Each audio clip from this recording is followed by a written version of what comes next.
शुभ मंगलम। मेरे प्रिय शिक्षार्थी, हरिवंश राय बच्चन की कविता आत्म परिचय के 3 अंशों का हम लोगों ने अवलोकन किया था पिछले वीडियो में। आज अंतिम अंश की यात्रा करेंगे। आप लोग इसमें सहयात्री बने। अंतिम अंश, मैं रोया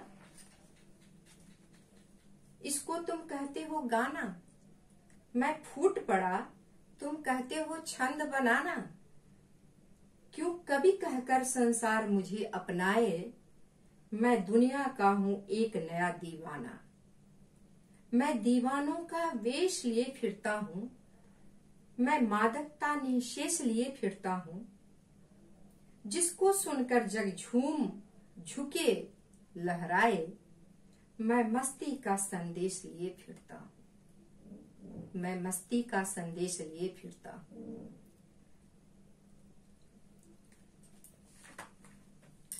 पिछले अंशों में हम लोगों ने उनके हृदय के दर्द को देखा है, परखा है, अनुभव किया है और तब लगता है कि यह दर्द सिर्फ उनका दर्द नहीं है, यह संसार के सभी व्यथित हृदय का दर्द है जो करुणा की अवस्था में आ गई है। करुणा की अवस्था में पहाड़ गलकर पानी बन जाता है। करुणा के ताप में तपकर सारी दुर्बलताएं पिघल जाती हैं। कवि केवल अतीत को ही याद नहीं करता। कवि की कविता उनकी आस्था की सृष्टि है जो एक ऐसे दिव्य व्यक्तित्व से संबद्ध है जो प्रेम, करुणा, शक्ति और आनंद का समन्वित विग्रह है। भला ऐसे व्यक्तित्व को कैसे कोई भूल सकता है। मैं रोया इसको तुम कहते हो गाना। हमने पहले भी बताया है कि कविता हमारे हृदय का उच्छ्वास है। मैंने आचार्य रामचंद्र शुक्ल का उदाहरण दिया था। मैंने कविवर सुमित्रानंदन पंत का उदाहरण दिया था। उदाहरण के क्रम में मैंने ये बताया कि वियोगी होगा पहला कवि, आह से उपजा होगा गान, निकल कर आंखों से चुपचाप बही होगी कविता अनजान। मैं रोया इसको तुम कहते हो गाना, मैं फूट पड़ा तुम कहते छंद बनाना। कवि का व्यथित हृदय, व्यथा विगलित हृदय यहाँ पर द्रवीभूत हो रहा है। पीड़ा का पुंजीभूत रूप यहाँ दिखाई दे रहा है। आप सभी जानते ही हैं कि भगवान राम भी मां सीता के वियोग में इस तरह व्यथित थे, बेचैन थे कि क्या जड़ चेतन सबसे पूछते थे, हे खग मृग, हे मधुकर श्रेणी, तुम देखी सीता मृग नैनी। क्योंकि वृद्धावस्था में जड़ और चेतन की सत्ता समाप्त हो जाती है। उसका हृदय सिर्फ और सिर्फ कोमल हो जाता है। उसके लिए क्या जड़ क्या चेतन, सब में एक ही सत्ता व्याप्त होती है और वो कोमलता की सत्ता, भावना की सत्ता, भावुकता की सत्ता, प्रेम की सत्ता, प्रणयानुभूति।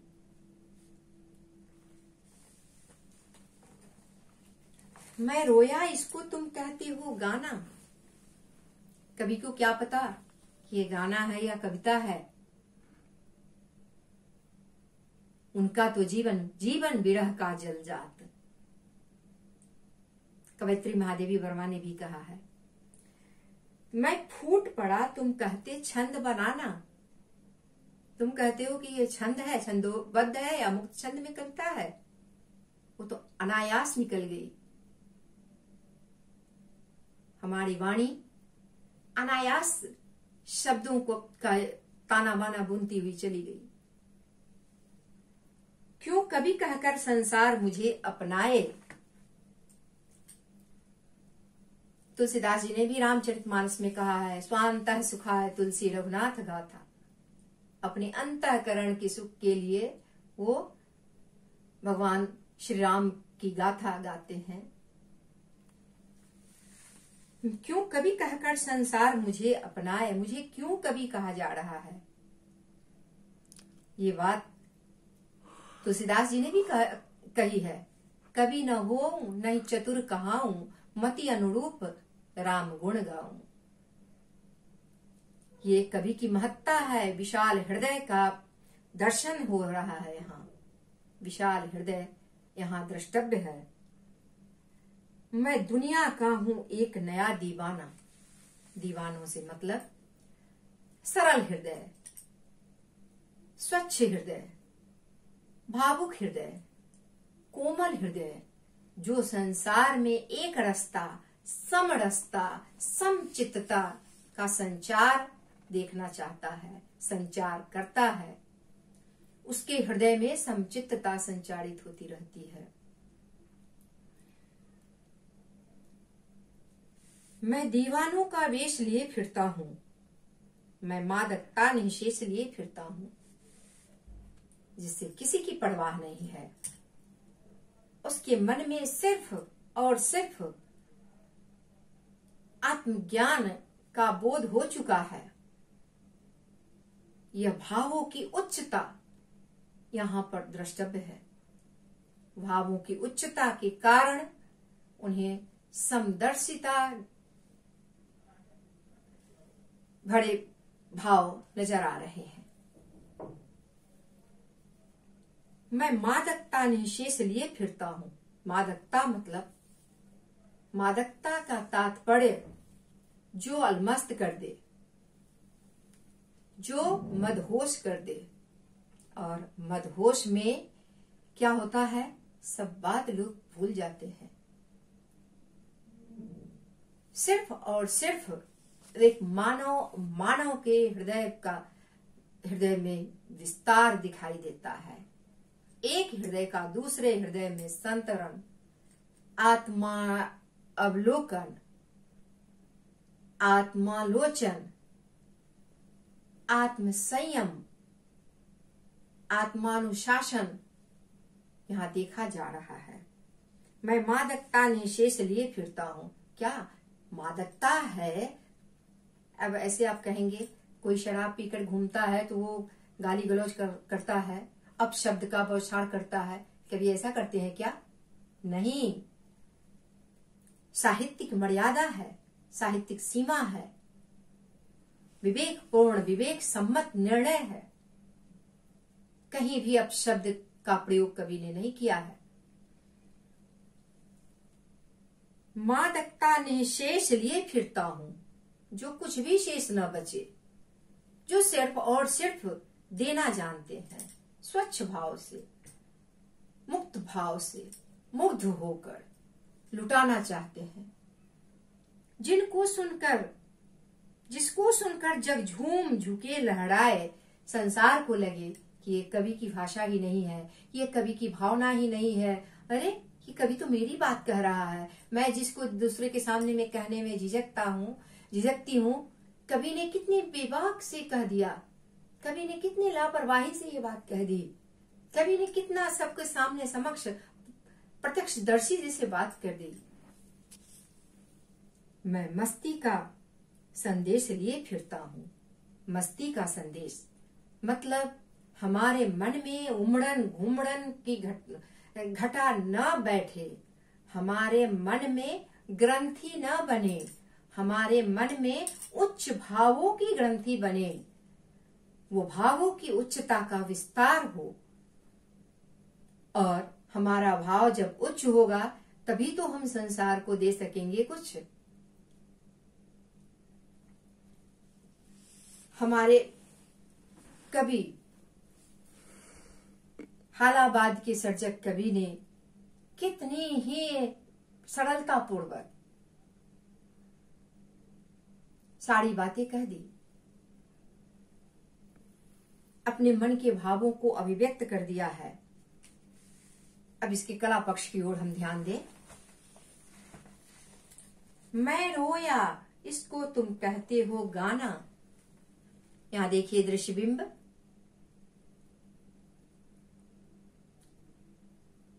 आंसू होता क्या है?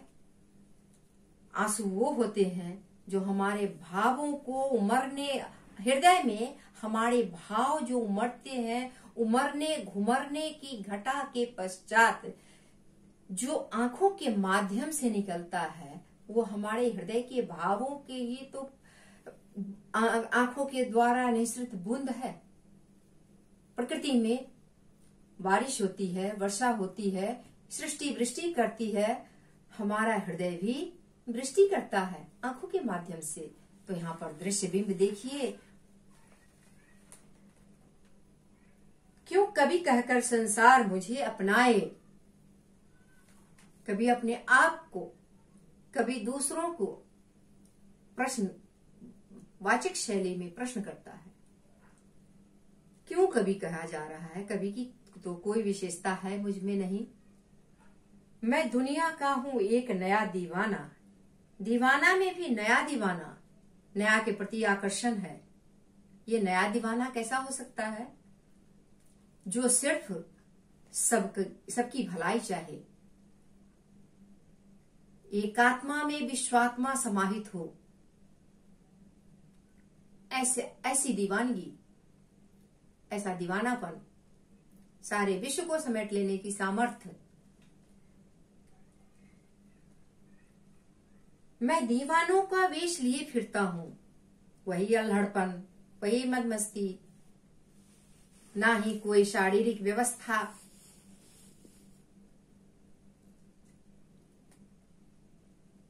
शारीरिक व्यवस्था के प्रति आकर्षण भी नहीं।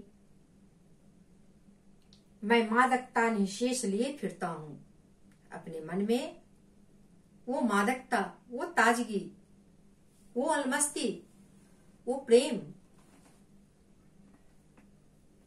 वो आनंद सबको बांटने के लिए कभी निकल चुके हैं। आप देखिए, मैंने पहले भी कहा है, मैं शैली में, आत्मनिष्ठ शैली में उनकी कविता है, खड़ी बोली में कविता है, और कहीं कहीं तो छंद का उन्होंने निर्वाह किया है और कहीं मुक्त छंद में कविता है। जिसको सुनकर जग झूम झुके लहराए। दृश्य बिंब देखिए। मैं मस्ती का संदेश लिए फिरता हूं। मस्ती का संदेश, क्योंकि हमारे मन में कुछ और बाहर कुछ और, हमारी भावभूमि में कुछ और बातें होंगी और बाह्य दिखावा कुछ और होगा, तो वो संदेश फलीभूत नहीं होगा, वो विद्या फलीभूत नहीं होगी, वो समर्पण फलीभूत नहीं होगा। इसलिए मस्ती का संदेश, आनंद में रहो। आनंद क्या है? ईश्वर का तो प्रतिरूप है। हम काममय वाय पुरुषः कहा गया है, उसका यहाँ सम्यक उन्होंने निर्वाह किया है। और इस प्रकार आज उनके आत्मज्ञान का अंतिम चरण में हम पहुंच चुके हैं। मुझे उम्मीद है कि आप लोग इससे लाभान्वित होंगे। सर्वे भवन्तु सुखिनः, सर्वे सन्तु निरामया, सर्वे भद्राणि पश्यन्तु, मां कश्चित् दुख भाग भवेत्। इस विषम परिस्थिति में भगवान आपको हिम्मत दे, आप जुझारू बने और इस बीमारी को पददलित करके, पद मर्दित करके आगे बढ़े। यही मेरी इच्छा है, शुभेच्छा। धन्यवाद।